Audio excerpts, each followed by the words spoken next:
Hey guys, this is Miriam at High Life Auto. I am out doing a video test drive on a 2003 Ford Expedition. If you've never been on my video test drives before, the way it works is I drive the vehicle on video and I tell you what I see, hear, think, smell, and feel to give you the best indication of being in the driver's seat without actually being in the driver's seat. I'm not a mechanic and this is not meant to be a 182-point inspection. Rather, this is meant to be a sneak peek into how the vehicle drives and any potential issues I notice as we're going along. So we'll take a look around the vehicle, we'll take a look under the hood, and then we'll go for a drive. Let's see, and we just got this one last week. But we got like 7 cars in and I didn't have time to do a test drive on it. So let me get the hood popped. Maybe. Alright, well we might have a... Alright, so I may not show you the hood and I'll show you why. Let me flip you around. Okay, so this right here is just... It feels like it's getting stuck. And it's not, so I'll have to have Matt take a look at that. It's not popping the hood. I've had the hood popped, as I popped it at the auction. So, there's probably just something somewhere, I don't know. We'll figure that out. But anyways, here is the Expedition. Looks like it's in pretty good condition. The wheels, looks like they've painted them black. The tires are probably about 40% would be my guess. It's got that nice trim on it. Typically on Expeditions, yep, right there. You've got the rust still on the rockers. They just, the way that they make the doors hide it. It's still there. It's not horrible, but that's common pretty much on all Expeditions. Inside is leather. Looks like it's been pretty clean. It's in decent condition. Has the third row, has a DVD player. Let me get up here in the front. It does have this key thing that you can get from a Ford dealership. I haven't checked the glove box to see if it's in there. You can see the driver's seat has a little bit of wear to it. Passenger seat has a little bit of wear to it. But overall, it's not a bad looking vehicle. Rear tires are not as good as the front tires, probably 30% would be my guess. You got a little bit of paint peeling right here, but it is the Eddie Bauer. You've got all of your typical bubbling and stuff back here. That happens on like all Ford Explorers and Ford Expeditions and stuff. Here's your back, so you can lay these seats down for extra room if you want. Let's see which, oh, cool, these are the automatic seats. So that works. So they both work. I'm gonna leave one of them up and one of them down. But that's cool because that's got those automatic seats are nice. So these seats will fold flat if you need the room in there, or you can put them up for passenger room. Over here on this side, again, good body condition. You just have a couple little areas like back there on the bumper where the paint has come a little bit loose. Some manufacturers, they just have certain colors of paint that did, like when I was in high school, we had a Chrysler blue van and that blue was known to peel. And it's just certain colors. I don't know why they did that, but so here's the front. You can see it does have a cracked windshield. Just gonna pop.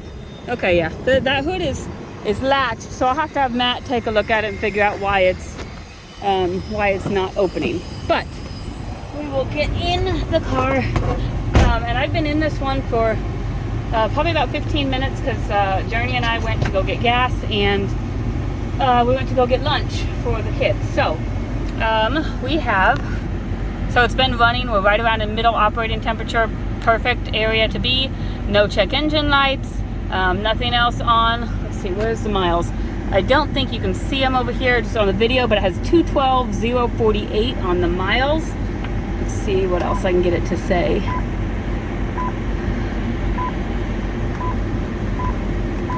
There's just the trip stuff.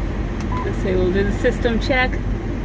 Washer fluid level okay, engine temp okay, oil pressure okay, brake fluid level okay, charging system okay. Okay, so there's that. We do have the AC on and it blows cold.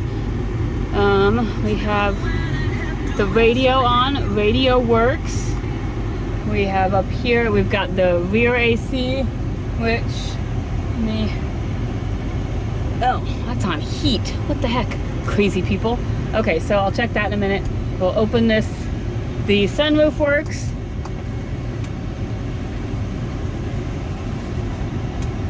I just want to start driving this one if I didn't have my Honda.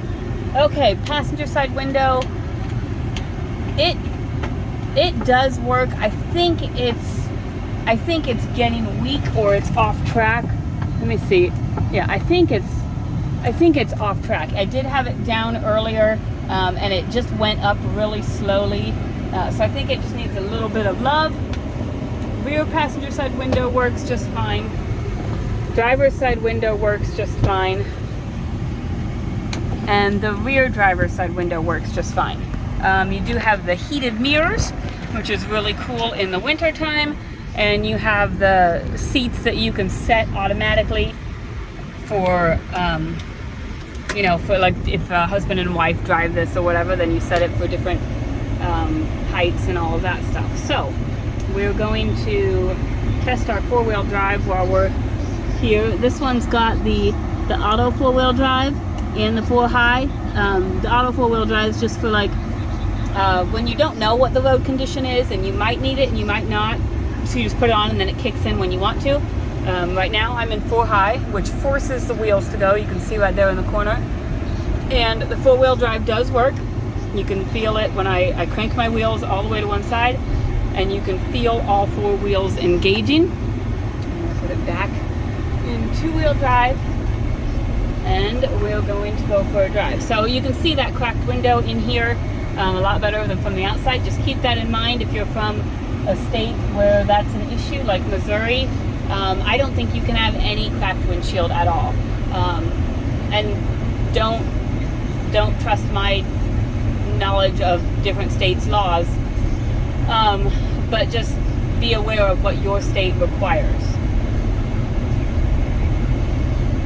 I really like Expeditions. My first full-size SUV was an Expedition. I'm going to turn this AC down just so I can hear the vehicle.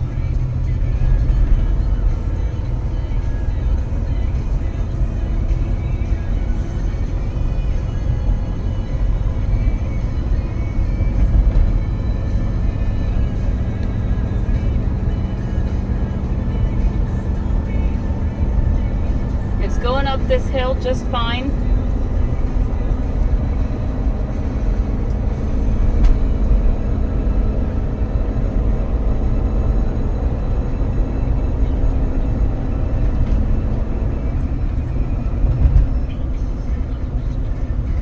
Slow cars in front of me today. I'm gonna have to like actually go the speed limit or something.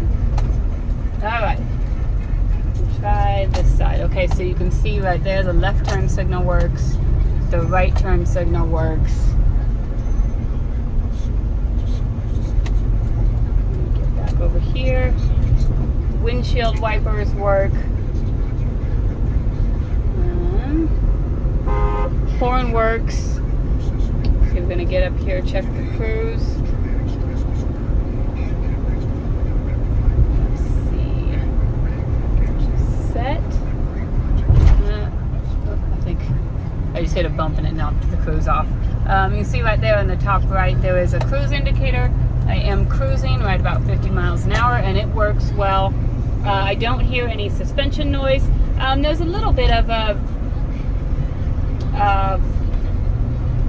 just kind of a rough riding, maybe. Kind of feels like tires. I didn't check the tires on the passenger side. And there's brakes are good and solid. No grinding or vibration. Maybe a little pull to the passenger side. I'll push those again and see if I can double check that. But it's just a little bit of a pull. Let's see if I can do that again.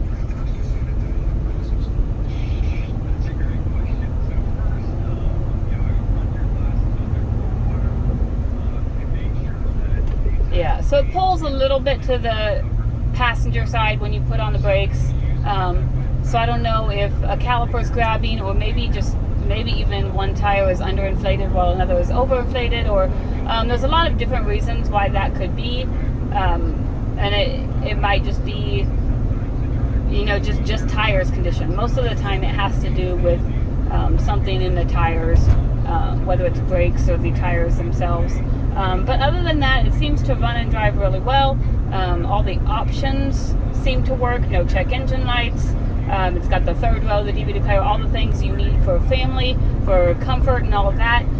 If there's something I've missed, if there's other questions you have, check the description, because I change that when things change on our end. And then come in and test drive it, or email me, call me, text me, Facebook me, something like that. My cell phone is 309-267-7200. Thanks, guys.